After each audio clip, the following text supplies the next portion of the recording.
Hello viewers, welcome back to my channel Arpita's fairy tale. আমি গতকাল এসেছি আমার বাড়িতে। তারপরে একটা ফ্রেশ ঘুম দিয়ে সকালে উঠে স্নান করে নিলাম। স্নান করে সিঁদুর পরে রেডি হয়ে নিলাম। এবার আমি ঠাকুর পুজো করব।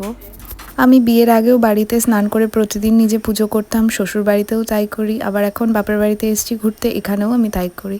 এটা হচ্ছে আমাদের ছোট ঠাকুর ঘর। এখানে অনুকূল ঠাকুরের সিংহাসন রয়েছে।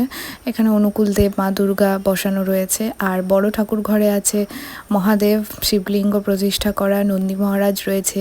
এখানে লক্ষ্মী, গণেশ, রাধা, কৃষ্ণ সমস্ত ঠাকুরের মূর্তি রয়েছে। আর আমার মায়ের ভারত সেবা আশ্রমের প্রণবানন্দজি মহারাজ রয়েছে। আর রয়েছে আমাদের মঙ্গলচণ্ডী মা, মঙ্গলচণ্ডী মায়েরই মন্দির এটা। মঙ্গলচণ্ডী মায়ের বড় মূর্তি রয়েছে এখানে। এটা আমাদের বড় ঠাকুর ঘর। আমাদের বৎসরে একবার মঙ্গলচণ্ডী মায়ের পুজো হয়।